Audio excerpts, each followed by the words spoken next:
Okay, welcome to welcome to class.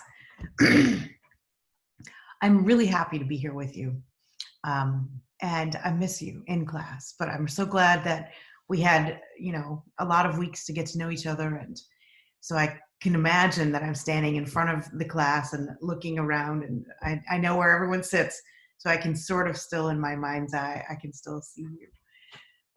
Anyway, so today we're going to talk about development. This is the first video for the rest of our class. We'll have 6 more weeks, 6 more chapters, and I'm going to try and do all of the lecture in one long video. So you're not going to get 3 videos per week for 3 classes. You'll instead get one long video that will count for all of those 3 classes. So the long video plus there'll be a quiz on the video. That's in Canvas. So if you look in your Canvas quizzes, you'll find it there. You can open that up and take the quiz while you're listening to the video, or you can do it after, you choose. Okay, so one long video, one quiz per week, and then there's an activity that I'll ask you to do per week. There's actually it's a little group of activities, and you'll find those in your assignments. And I think they're fairly clearly marked. If you can't find them, feel free to give me an email, send me a message, something, let me know that you're still looking for me and you can't find, but I think they're pretty clearly marked.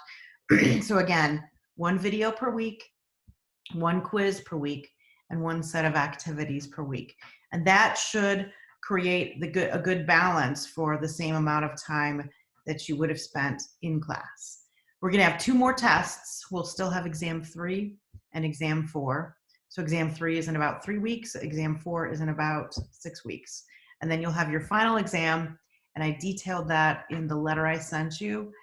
That's under the announcements page. And so again, take a look in Canvas, look under announcements for that letter and for the sort of a revamped, modified slightly syllabus for the rest of the year. Take a look there. Make sure you look in the quizzes section for your quiz per week. Make sure you look in assignments for your activities per week. All right, so we're going to start with today's long lecture. Feel free to pause anytime you want. And we're going to be talking today about development. So this is chapter 9, chapter on development. Okay, so development is kind of a new idea in the history of the world.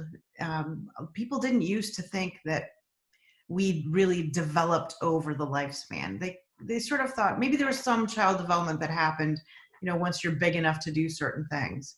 But the idea of psychosocial development as occurring over the entire lifespan wasn't something that people used to really think about. They sort of saw individuals as smaller versions that got bigger, and they were like pretty much the same person. When you're a child, you're smaller. You're an adult, you're bigger. That's the end. And right now, we know that there's much more to it than that. It's interesting, isn't it, to look at how we have these ideas now, but people didn't always have the same ideas. We think that it's obvious that we all develop throughout the lifespan, or maybe we don't think that, but it is obvious that there's some development that happens to us in the way we see things. But people didn't always see things the way we saw them, and so we want to be sensitive to the idea that our way of viewing the world is really related to our current culture and the learning that we have. Other people in other times had different cultures, different understandings, that sort of a thing. And so right now, what we do know is, thankfully, we develop throughout our entire lifespans. And so you don't ever have to worry about getting bored, right? Because if you hit 40 and you're like, okay, I'm done developing, now I just live, who wants that? That seems boring, right? I like looking forward to being older and still having developmental tasks in front of me and challenges that I can grow through and become more or become crazier. I don't know, you pick, right? So the idea here, you continue to develop at every age. You're never, ever done. Okay, so researchers have looked at development for some time now. And there are ways that are different kinds of study techniques that researchers use to look at how people change over time. And so we're going to look at two of those today. And I'm going to give you some examples. And then we're going to look at some other developmental issues that are relevant to the chapter and a couple extra things that I thought you might find interesting. So the first things we're going to look at are these two ways of doing research. There are two methods: cross-sectional studies and longitudinal studies. And so the first thing we're going to look at is the longitudinal study design. In a longitudinal study, sort of the way it sounds, it takes a long time. You do it over time. It's a longitudinal. You follow the same group of people over time. You could follow them for a month, and that might be a very short longitudinal study. You can follow them over 40 years. Some very famous studies, like the Framingham Heart Study, is a longitudinal study that has followed people for years and years and years, looking at how their health has changed over the course of their life, and looking at all kinds of variables like the kinds of things they eat, their exercise, this and that. So longitudinal, it takes a long time. Here's an example. You have a bunch of preschoolers and you want to follow them for several years. Maybe, let's say you want to follow them for 10 years. So you've got a bunch of preschoolers and you want to see how egocentrism changes in preschoolers as opposed to when they're mid-adolescents. So egocentrism is this idea that the person's world is all about them. It's not like you're egotistical. It's not like you think you're all that. No, when kids are little, they're egocentric naturally, because it's harder for them, or it's not really harder for them, it just doesn't happen developmentally, that they think about what other people are feeling and thinking. That's not part of their life yet. They haven't entered into that idea that other people may have different thoughts, opinions, experiences, wants in that moment. In their idea, how they feel is how the world is. So we call that egocentric. Their ego is the center of everything. You could think of it that way. And so kids are naturally egocentric. Of course they are. You probably have met a kid. You've probably noticed that their world, they think everything that happens to them is the world. And it's hard for them to get inside somebody else's head and predict what they might think or feel, independent of their own self. So let's say you look at them when they're 4, and then you look at them again when they're 14. You're going to see some changes in their egocentrism. You know, as you become older, you know, you start into adolescence, you start to develop an understanding that other people have different ideas in mind than you do, or different experiences, or you can predict how they might react in a way that might be different than how you react. And so you will see changes in egocentrism over time. That's an example of a longitudinal study, right? The other study design is cross-sectional. A cross-sectional study design doesn't take any more time than it does to just give that study, do the experiment. Essentially, most of the time what you're doing is you're having people fill out questionnaires, or perhaps they're submitting some physiological samples, maybe blood samples, something like that, or other people are submitting observations of those people. And so you do it all at once. You're looking at 2 or more groups of people at different ages, different stages, different ages, different developmental stages. So for example, if you think cross-sectional, maybe you think one section is, say again, 4 years old, another section is that 14-year-old, and you look at a bunch of 14-year-olds and a bunch of 4-year-olds, and you look at the differences, and you see that as evidence of development. Not that all 4-year-olds are suddenly different people and they will grow up to stay the same. For example, again, if it's egocentrism and you have an example of 4-year-olds and they're very egocentric, you wouldn't guess that they're going to stay that egocentric when they're 14, right? So the idea is that they're different when they're 4 than when they're 14, and you can get a sense of what this development looks like if you look at a bunch of 4-year-olds and you compare them then to a bunch of 14-year-olds. So I'm going to give you some examples now. So here's an example of a cross-sectional design. The cross-sectional part is where you have two different groups, at least two. Sometimes you have more than two. And so here what we had were parents and kids. Those were the groups looking at their microbiome and how the caregiving for the kids, the parents' caregiving to the kids affected their microbiome in the future. So the gut biome is pretty important for people. Your gut has all kinds of live things in it, activity that happens that's critical to you staying alive. So things like probiotics, bacteria that do good things for you, like they can help you break down food. In fact, they're critical to helping you break down food. They can actually create vitamins and nutrients for you in your gut. They help create neurotransmitters. They help with mood. They help with memory. There are a lot of things that are really critical for the gut biome. Viruses and fungi also are part of that biome. It's just all the living things inside of you that make up who you are and what your body can do. Most of them are good. When we start to have an imbalance of things that are not good, like bacteria that's harmful, or fungus, or a virus that's harmful, then you're going to have some imbalance in your microbiome that the probiotics, the useful fungi and viri can help you with. So microbiome, that's what we're looking at. How does caregiving affect the microbiome? And so in this article, what they're saying is that caregiving behaviors change how much the environment affects the microbiome. So basically it's like this. The microbiome is affected by things that happen in the environment. And we'll talk about this in a second. So things that happen in the environment, bad things maybe, will affect your gut biome. It's sensitive to stress. It's sensitive to your environment. And what they're saying is, can parenting behaviors make it so that over time effect, that development of troublesome outcomes from problematic microbiome, can parenting make a difference?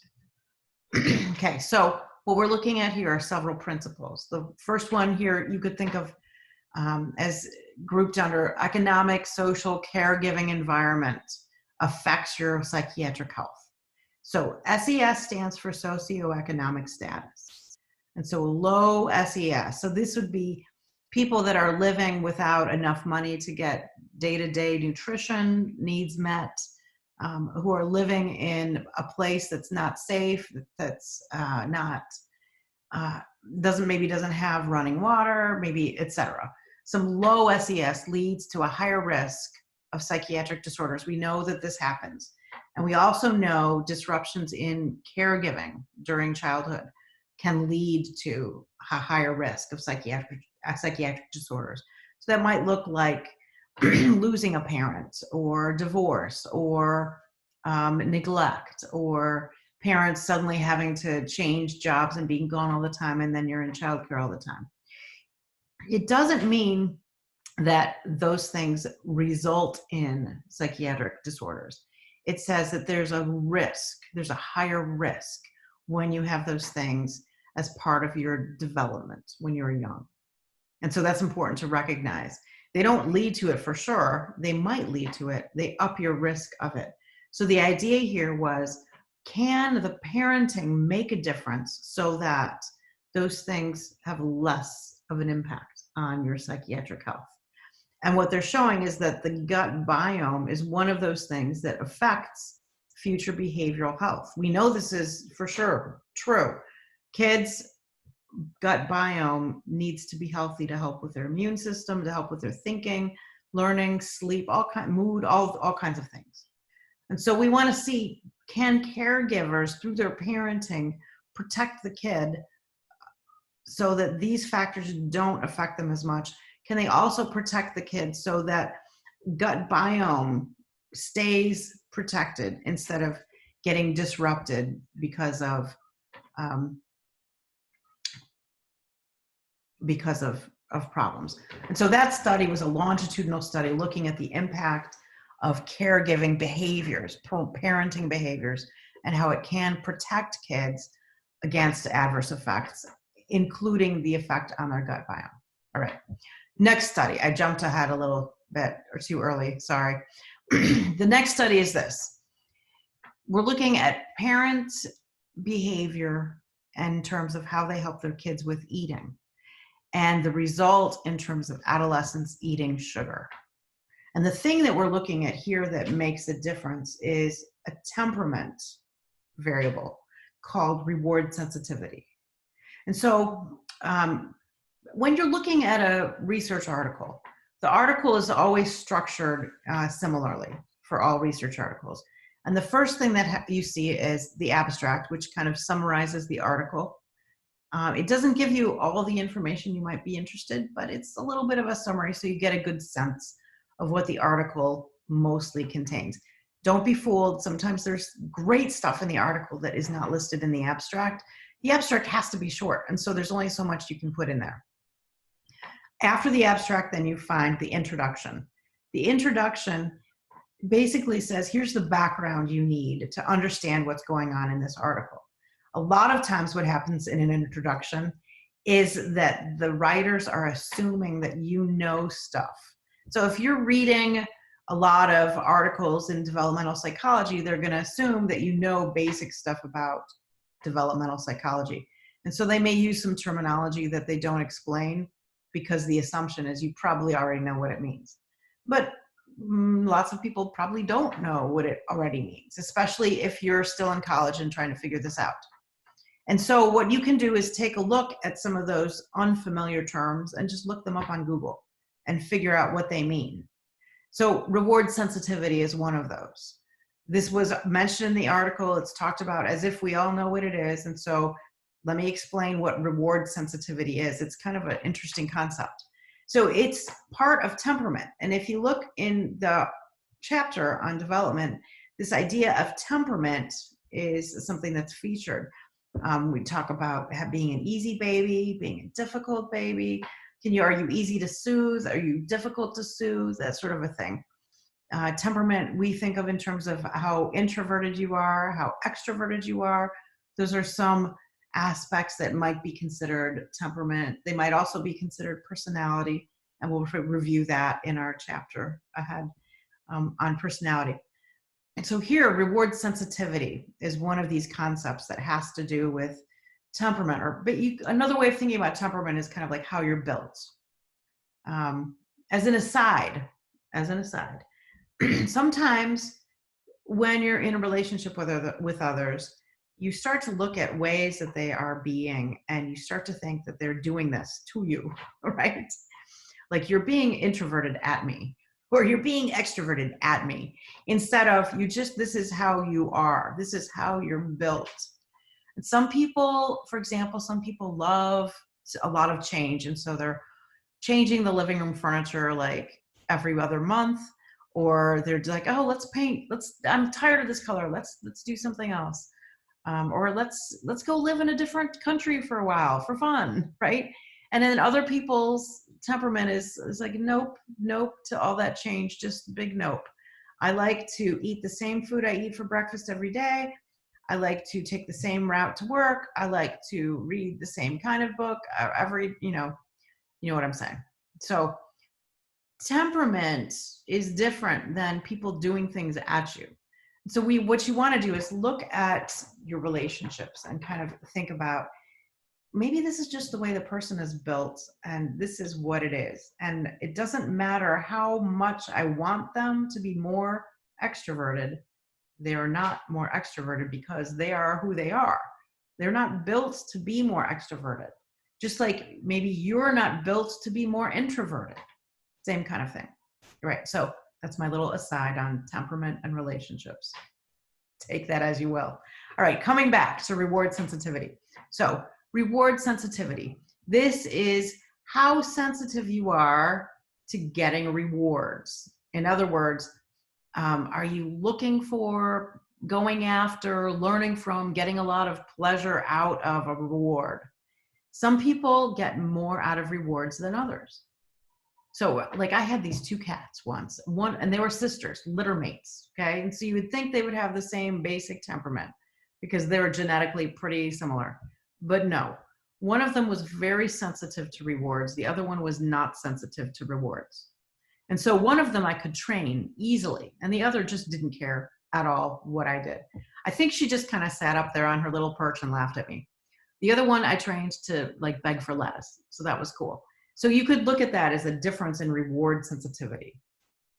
And so if you have high sensitivity to rewards, what that means is that when people reward you for things, it makes a bigger difference for you than for people who have a less sensitivity, that they don't care as much. They're harder to train. Maybe you could think of that. Now, what we know about reward sensitivity is this.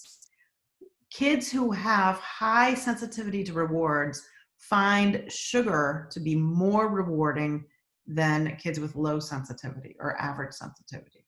So if you have high sensitivity, sugar is extremely rewarding to the brain. The brain goes nuts when you eat sugar, as you can experience. Anyone who's been in a sugar coma, especially recently, you may know this, right? So you have this high reward sensitivity resulting in adolescents eating more sugary snacks. So this is kind of the background in terms of how to understand what's going on in this cross-sectional design. Okay, so the cross-section is looking at parent practices, reward sensitivity in kids, and then the adolescents' eating practices. And so the way they made it cross-sectional was they asked the kids what they remember about parenting practices, what they're doing in terms of eating right now, in terms of their adolescence. They also asked the parents how they handled eating. And so they got a lot of data from a lot of different perspectives, which is very helpful in making sure that their data is more accurate. So that was kind of a great thing about this article. So in terms of parent practices, we know that pressure to eat or negative pressure when you're eating too much, both of those. So in other words, please eat more, you're not eating enough, I'm worried. Or please stop eating, you're eating too much, you're gonna get fat, I'm gonna restrict your eating. So those pressures disrupt the kids' innate food regulation mechanisms. And so you kind of learn how much you're eating, if you're full, if you're not, if you listen to your body. But if you're not able to listen to your body because your parents are overwhelming you, so you can't listen very well to your body, then what happens is that your ability to regulate your food intake is kind of messed up. And so you don't regulate it as well. And what we know is that those parental pressures don't work. So this study looked at whether that parental pressure was related or did it change that reward sensitivity in terms of eating sugar in adolescence. So in other words, you have parental pressure or you don't have parental pressure. You either have healthy eating or you have pressure. How does reward sensitivity make a difference based on your parenting? Or how did your parenting make a difference based on your reward sensitivity? How do those things interact in terms of how much sugar you're eating in adolescence? So just to review, parents have an effect on their kids' eating. If you're a controlling parent or a coercive parent, then you are putting a lot of pressure to either eat or to restrict your food intake. And there's lots of rules about junk food. You can only eat this after this, or you can only have 3 or something like that. Lots of rules and pressure. That's controlling eating. Or you have healthy eating. Health promoting parents are the parents that are eating healthy foods. They have lots of healthy snacks around. You know, maybe there's always a bowl of apples, something like that. There's not a lot of unhealthy snacks that are sitting around, and the parents are modeling enjoying their healthy food, eating healthy snacks, and not stressing about their kids eating so much. All right, the next thing to look at is this idea of how good is the fit between your temperament and your environment. And so this is part of what we're looking at in this article. And so if the kid has high reward sensitivity, right, that's their temperament here, and the environment is a very controlling our environment, then how that fit together creates the likelihood of future behavior. And so this is sort of an idea that it goes throughout the developmental literature or developmental psychology, this idea of goodness of fit. Here in this article, goodness of fit is about reward sensitivity and parental style for food. Other places you might see it, one other example of the idea of goodness of fit would be in borderline personality disorder. One of the things that people talk about is a mismatch in fit between temperament and environment. And so the person is very sensitive. They have a very sensitive personality. It's often neurologically sensitive. They might be sensitive to the way clothes feel or tags on their clothes, or they might be more sensitive to feelings. They might feel things more deeply, take a lot longer to return to baseline in their emotions. And then the parenting or the environment, it could be a parent, it could be a teacher, it could be, you know, your friends, whatever it is, the environment may not put up with those kinds of sensitivities. And the environment may say to the kid, hey, stop it. Stop being who you are. You're not okay. And so the idea is that there's so much stress that happens between the sensitivity of the person's temperament and the invalidation of the environment, that's part of what creates very maladaptive behavior in borderline personality. So that's another example of this idea of goodness of fit. Okay, so back to this article, we're looking at reward sensitivity and parenting style for eating. They looked at the study and came up with a hypothesis. So they're looking at what they think will happen before they do the study. And a lot of times at the end of the introduction is where the authors will say what their hypothesis is. So they do this introduction and then they tell you how they're going to run the study. That's the methods section. Then they tell you what the results were, and then they talk about the results in the discussion section. And so their hypothesis was, we wanted to know if the way parents act in terms of food makes a difference in kids who have high reward sensitivity. So if you have high reward sensitivity, you're probably going to want more sugar as an adolescent. Does it make a difference if your parents are controlling or if your parents are healthy?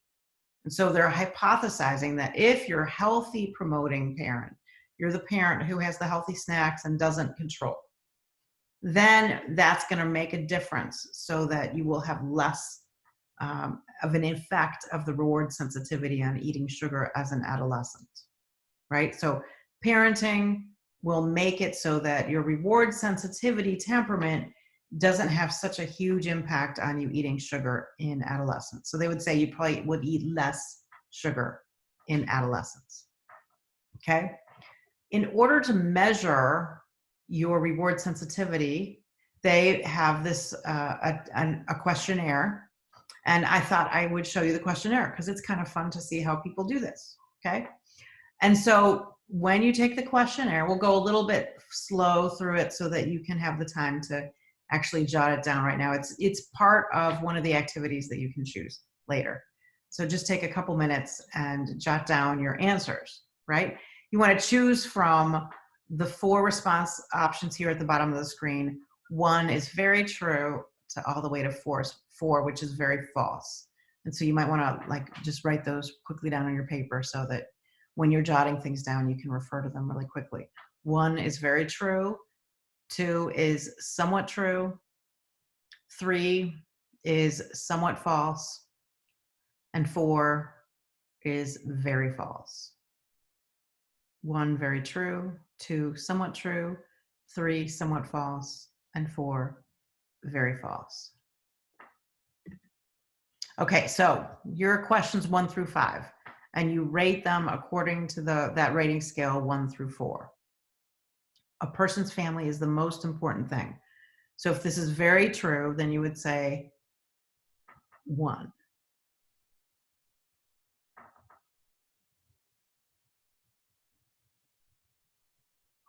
Number 2, even if something bad is about to happen to me, I rarely experience fear or nervousness. So you rate that one and write that number down for number 2.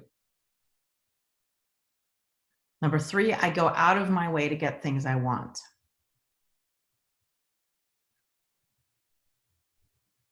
And number 4, when I'm doing well at something, I love to keep at it. And 5, I'm always willing to try something new if I think it will be fun.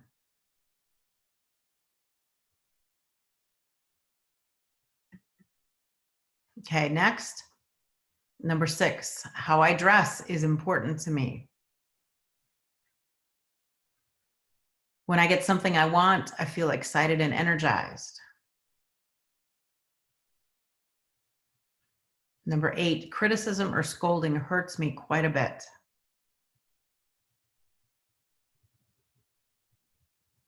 And number 9, when I want something, I usually go all out to get it.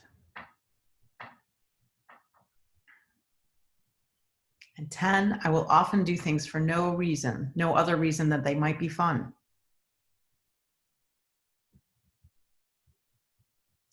Okay, 11, it's hard for me to find the time to do things, such as get a haircut.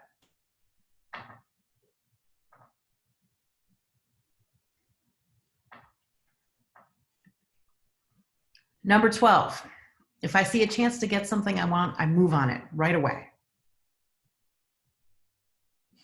Number 13, I feel pretty worried or upset when I think or know somebody's angry at me. 14, when I see an opportunity for something I like, I get excited right away. 15, I often act on the spur of the moment. And 16, if I think something unpleasant is going to happen, I usually get pretty worked up.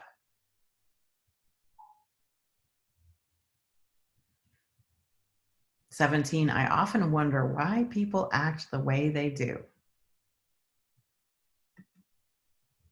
And this is the last page. 18, when good things happen to me, it affects me strongly. 19, I feel worried when I think I've done poorly at something important.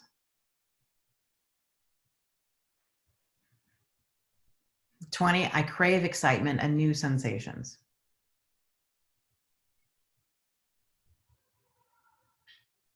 21, when I go after something, I use a no holds barred approach. 22, I have very few fears compared to my friends. Don't miss 23, which ended up on the same line. Sorry about that. 23, it would excite me to win a contest. And 24, I worry about making mistakes. Okay, so make sure you've got written down all of the numbers. And here the idea is that you look at reverse scoring these. And so item number 2 and item number 22 stay the same. Everything else is reversed scored. So in other words, if you marked it as a 4, then it counts as a 1. If you marked it as a 3, it counts as a 2. If it was a 2, it's a 3. If it's a 1, it's a 4. That's what it means, it's reverse scored. Because then you can ask questions in either positive or negative ways and then still add them up so that it results in the right scoring. You can do this easily on an Excel sheet if you know how to do it. Otherwise, it's probably faster to just go through them and make a difference. I don't know what the actual average scores on this are right now. I just thought it might be fun for you to kind of see where you are, and you get a sense of whether you think you're high scoring or low scoring. And so the one we're really looking at is behavioral activation, reward responsiveness here. So behavioral activation scale or activity scale, BAS, reward responsiveness, items 4, 7, 14, 18, and 23. Those are the behavioral reward responsiveness items that are really relevant here. So what did we find in the article? So they looked at the reward sensitivity. They looked at parenting practices, both from the kid's perspective and from the parent's perspective. And what they found was parenting practices did make a difference. They had to get rid of some of the real outliers in their diet to really find this, because there are some people, I guess, that were eating a ton of sugar or really no sugar at all. And they had to get rid of those outliers, because that will really skew the data when you have one person that's way, way different than the average changes. And so you have to get rid of those outliers to get a more accurate sense of what we're doing. So what they found was that even in kids with high reward sensitivity temperaments, parenting practices did make a difference in health reducing parents. So health reducing parents, these are the parents who are controlling, right? The parents who would say, you're eating too much, you're not eating enough, here are all the rules about junk food, here's the next page, here's the next page, right? So these health reducing parents has made it so that kids who had high reward sensitivity ate even more sugar than they would have. So think about this. What is the take home message for you? Okay, do you binge on sugar? Do you have a hard time regulating your food intake? Do you think your parents were controlling? What can you do about that now? I mean, you could just be a victim to it and just eat sugar all your days. Or you could figure out, what can I do to make a difference now so that I'm not a victim to my past, so I can start making healthier choices. And then you want to think about, what kind of a parent do I want to be? How can I model healthy eating for my kids? And my big hint, of course, is start now and get that bowl of apples or whatever. Start however you can start in changing your eating so that you're naturally eating pretty healthy and you're snacking pretty healthily. And you're practicing this health promoting behavior instead of controlling behaviors. It's easy to fall into what your parents did. And if your parents tried to control your eating by either giving you lots of rules or restricting or telling you weren't eating enough and worrying about it, it's easy to just sort of jump into that without thinking when you're raising your kids. So you want to start thinking now about, how can I modify that right now before I have kids? Okay, those were two examples of cross-sectional study design. Here's an example of a longitudinal study. I gave you the example of the Framingham Heart Study. That one, pretty famous. People pretty much know about that one. This is another one. This also is pretty famous. It's in New Zealand. It's following 1,000 New Zealanders. It is amazing for having a 95% retention rate. It's just incredible longitudinally that they had that many people that are sticking with the study. And so they've looked at all kinds of different things in people. One of the articles that I looked at talked about how the brain changes that happen over time related to antisocial behaviors. And so they're finding that there are some different ways the brain looks when you have antisocial behaviors that last into adulthood, as opposed to the antisocial behaviors that happen in adolescence and then they go away before adulthood. So the brain looks like it's a little bit different when you have criminal behaviors in adolescence that go away versus antisocial behaviors throughout adulthood. Some other findings are that the more self-control you have as a child will predict your health and happiness as an adult. And another surprising finding probably was that the vast majority of people, all people, experience mental health problems over the course of their lifetime. Most people do experience some mental health difficulty over their lifetime. So what you're doing here in this psychology class, general psychology, is learning a little bit more about how can you become a more healthy person. There are lots of things you're learning, but hopefully that's one of them. That's one of the ones that I'm hoping to help you focus on. Okay, so we're looking at these overall themes in developmental psychology. These are the big themes that are focused on in the chapter and that are focused on in terms of developmental research. One theme is stability versus change. How much do we stay the same? How much do we change over time? That's a kind of a big thematic question. Another theme is, do we develop in stages or do we develop continuously? And so sometimes when you think about stages, it's sort of a sudden shift. I'm thinking about taking swimming lessons when I was little. How many people have taken swimming lessons, right, when they're little? So I remember being in a class. This was both of these classes happened in that same summer. I think there was a developmental shift from one class to the second. So the first class I was in, our job was to swim all the way out to the teacher and then swim back. And I was terrified. And I did a horrible job. I would sort of struggle all the way out there and like cling to this poor guy, just like, you know, an octopus. I'm just clinging to him. And then he would kind of pry me off and throw me back in the water, and I'd swim desperately back to the edge of the pool where I would, you know, gratefully cling and be terrified pretty much the whole time. That was my experience. And surprisingly, I failed the class. I had to repeat it, right? I should have failed. The next, it was like maybe a month later, a few weeks later, that I started the class again in our next iteration of swimming lessons. And I don't know what happened between then and the next time. Something happened developmentally. Something switched in my brain. I don't know what it was. But all of a sudden, I had no problem swimming. None. I had none of this clinging and worried and frightened. It was like something flipped in my head and I could really swim. It's awesome. I wonder if that's kind of like a stage development thing, or maybe it was for me. Another thing I noticed is that I could not throw a softball until I got to college. I couldn't figure it out in adolescence. Once I hit college, all of a sudden I was able to catch the ball for the first time, really. It was like a mystery how people would actually throw and catch. And then here I am in college and suddenly I got it. And I'm like, oh, I see why this is fun now. It was never fun for me. It was like a big mystery and a lot of incompetence was happening and a lot of, I don't want you on my team, Allison, right? And so I finally got it in college. Anyway, another theme is nature versus nurture. How much is due to nature? How much is due to nurture?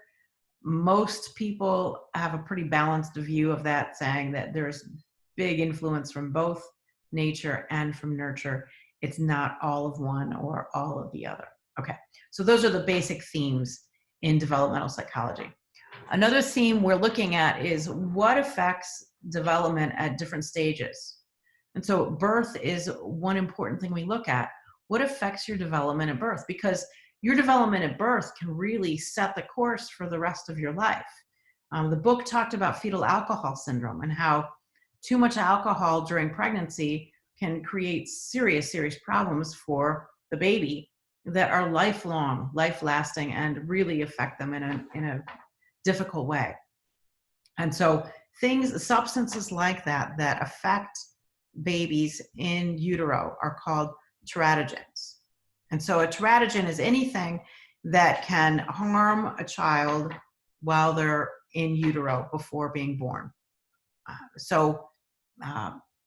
Alcohol was the one that was given in the text. There's a number of them, a number of medications that doctors keep track of. They're checking, are you pregnant? Because if you're pregnant, we can't give you this because we know it's a teratogen.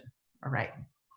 Another thing that makes a difference at birth that is less talked about and starting to be more noticed and thought about is the difference between having a cesarean section and a vaginal birth, because there's a big difference in terms of gut immunity. So there are lots of helpful bacteria that the infant will be exposed to in a vaginal birth that they don't get exposed to in a cesarean section. And that is reflected then in their gut biome. So their gut biome is a lot less diverse, a lot less healthy when they've had a cesarean section. And so this is another kind of thing that will affect development through childhood is your gut biome, like we talked about before. Parabens, here's another influence. And this is just recent studies looking at this. So it's kind of cutting edge information. Pregnant women who use cosmetics containing parabens might have babies with their less ability to regulate hunger or satiety. So how satisfied they are after they eat. If you can't regulate that, then you tend to overeat. And so parabens are a substance that are in a lot of household cosmetics, shampoos, conditioner, a lot of makeup, lotions, etc. And so mothers who use these while pregnant tend to have kids who can't regulate their satiety. That's very concerning. And so you might want to take a look at what you use and see, does it have parabens in it? If you want to know what parabens include, just Google it and you'll see. So what they did in this study was they looked at the mother's urine, parabens in the mother's urine, and BMI in the children up to 8 years old. Vitamin D, mothers with low vitamin D levels during pregnancy. In the second and third trimesters is what they looked at. They were 34% more likely to have children with ADHD. So there's something going on there to think about also. Flame retardants. We all think flame retardants are so important for pajamas and bedding and blankets. But what they're also finding, yeah, they will protect you in terms of flames. That is helpful. But at the same time, they're more damaging than lead or mercury. They cost a lot of IQ points. So what they find is sudden irreversible damage, not like slow creeping damage, but it could be sudden damage that can result in a lower IQ. And so this study calculated how many IQ points were lost over 15 years in children in the US, looking at lead, pesticides, and flame retardants, costing in US kids 162 million IQ points. So that's something to think about. What can we do to solve that problem? Another thing that happens with development in the brain is trauma. Trauma has a huge impact on brain development. Developmental trauma is the kind of trauma that happens over time. So let's say you're in a car accident. That is a single time where you had that trauma. What I'm talking about in terms of developmental trauma is you had a childhood full of emotional or physical or both abuse or neglect or sexual abuse that occurred over time throughout childhood, not just a one-time occurrence. And so developmental trauma results in changes in the brain. It changes the size of your hippocampus. It changes the sensitivity of your amygdala to alarm. And so your amygdala's job, in some ways, you can think of it as the alarm system that alarms the body and tells the body to put out stress hormones to help compensate or to help manage the danger that's about to happen. And so an amygdala has more alarms when developmental trauma has happened. Decreased functioning in your thinking, in the prefrontal cortex, and increased hormone responses to stress. And so a brain that's been through trauma develops differently than a brain that hasn't. But the thing is that's important, and it's important to recognize for everyone that this damage is not permanent. It doesn't have to be permanent. It is definitely changeable. Therapy makes a difference. Just even talk therapy, as they often call it, can result in changes in the brain, even for people without trauma. It just results in changes in the brain in anyone, really. But in trauma, they see that recovery, therapy, treatment can create healing in these brain areas, even later in life. So that's pretty encouraging. Okay, now we're going to get to Piaget. Piaget was a smart boy, for sure. Piaget has some really wonderful ideas, and I encourage you here to read through these sections in the book, both Piaget and then later on I'm going to point to Erikson. Both of these people are just really smart, really thoughtful, and have developed some ideas about how kids change over time in terms of their psychosocial development. So Piaget came up with this idea of schema. Schema is how your conception of the world is based on what's going on inside you. In other words, you could think of it this way. We all have a filter, and we filter the information we get. And the information we get goes through the filter, and that's what our understanding is. And so, for example, let's say somebody comes up to you and they say, hey, that was a great presentation you gave. I just really loved it. And your filter says, they don't know what they're talking about because I sucked and they're just stupid. And so you filter their information, you make it so it doesn't mean anything. And so your schema is one of, basically, I didn't do a good job. I never do a good job. And any feedback that's contrary goes through your filter and just ends up filtered out or disregarded. Or you make some reason why the person's wrong. So they come up to you and they're like, you did a great job. And you're like, well, you didn't hear it all. Or you're just saying that. Or, whatever the reason we might be. So we filter the information we get so that the information from the world stays consistent with what our schema of the world is. And so if our schema of the world is that, I'm not very good, all the information gets filtered so that it's consistent with I'm not very good. So your schema might be something like the world is not safe, the world's unreliable, or the world is safe, I can get what I need. Or, if you've had developmental trauma, a lot of people with developmental trauma have a schema that says relationships are not trustworthy, relationships are aggressive, I have to be on guard. And so when people do kind things for you, then you react in a way that they don't expect, because your schema of the world is that I can't trust you. You're somehow being aggressive. I can't trust that you actually mean the niceness that you're doing. It doesn't make sense to me. My schema won't allow it to exist in the way you mean it. And so we interpret the world through our filter, and Piaget calls that filter a schema. Pretty interesting stuff to think about. So one thing you could think about, well, what is one of your schemas? What schema do you have? Any thoughts? Give it a little bit of time. Take a look around. One way to think about that is the idea of family rules. Sometimes we have family rules that are implicit. And so implicit means that we don't really talk about them, and they're not something that you really say.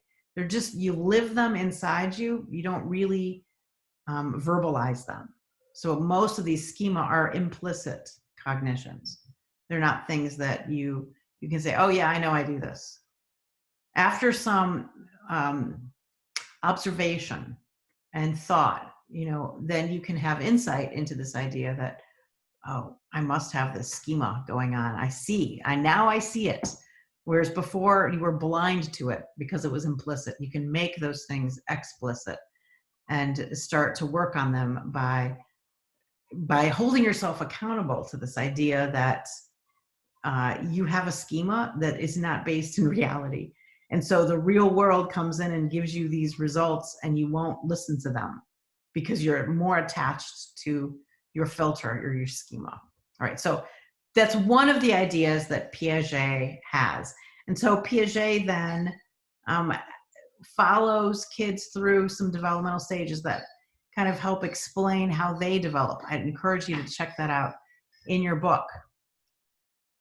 Another thing to think about in terms of adolescence and development, I'm trying to look at things that are really relevant to what's going on for you. Here's a longitudinal study. They're looking at almost 300 people, healthy people between the ages of 14 and 25, and most of you fit into that. And so they did functional MRI scans. An fMRI scan is one that looks at how the brain is doing stuff when you're scanning it. So you're looking at the brain actively doing stuff and what areas light up in the brain. And so 14 to 25-year-olds, nearly 300 of them, they did between 1 and 3 scans per person, and the scans were 6 to 12 months apart.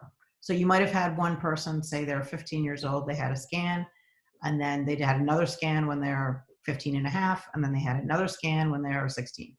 That might be a person who had 3 scans, okay?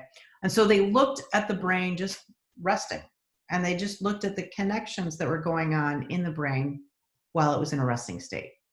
And what they saw was that there's a lot of disruption in terms of connections in the brain during these ages. And that disruption kind of helped remodel some social skill connections. So the idea is that you're developing social skills during this time. And the way you develop them is through disrupting the brain's old pathways and remodeling brain pathways so that social skills improve. Some pathways got weaker, some pathways got stronger, but the overall result was better social skills. So that's one way your brain changes during adolescence. That would be part of development. Another thing to know is your brain development in adolescence is tied to cognitions that say, in other words, tied to your thinking about how much you're able to change. And so if you think that your brain can change, which it can change, what you're saying is that you agree with the research and the concept of neuroplasticity. Neuroplasticity is showing how much the brain can change. We think, and I know we mentioned this in chapter 2 on the brain really is the consistency of soft butter. And we think of it as this like hardened thing that's just built and that's going to stay. But brain changes happen all the time. Neuroplasticity is about creating the ability for our brain to change, to create a workaround, to develop a new skill, that sort of a thing. And so a growth mindset is a mindset that creates the room for growth in your future. In other words, it's like an I can do this, I can become this. And so when you see your brain is naturally able to have neuroplasticity, and that brains can change when you have a positive outlook, then what you can do is you can work your brain like a muscle, developing this growth mindset. And so some of the things that were talked about were people who either believed I'm not a math person and I will never be a math person. I'm not a math person. That is not a growth mindset, right? That's a mindset that is stuck in this idea that my brain cannot change. And so for some reason, people didn't become math persons because they believed they couldn't and they wouldn't. People who did develop a growth mindset in terms of saying, okay, right now I'm not a math person, but I can become a math person. I can be that way. That growth mindset created actual real change. And so they had some students practice this growth mindset by writing a letter to a student who's struggling to develop that growth mindset. That's what they did. They wrote a letter and they encouraged and they talked about neuroplasticity and your brain can change and here are some ways to think more positively about this and rehearse the idea I can be a math person type thing. This resulted in better GPA for the rest of their year. So that's a big difference, right? That's really something else. Here's another thought. A lot of times we think of that we know what helps kids develop a good brain. We think we know these things. And so you may have heard of the Freakonomics guys. They like to turn our assumptions on their heads by showing us actual real data instead of us going on what we think we know. And so here's a little exercise for you. This one is kind of fun. I'm going to show you a bunch of factors, and I want you to identify the 8 factors that will show the strongest correlation with academic test scores between kindergarten and 5th grade. Kindergarten, 5th grade, 8 of these are strongly correlated with academic test scores, and then the other 8 are not strongly correlated. So see if you can figure out which 8 are strongly correlated. In other words, these things predict, they tend to result in kids, or their kids are more likely to have good academic test scores. Here are the 16 things. Take a look at them and in your head kind of mark out the ones you think have the highest correlation with academic test scores.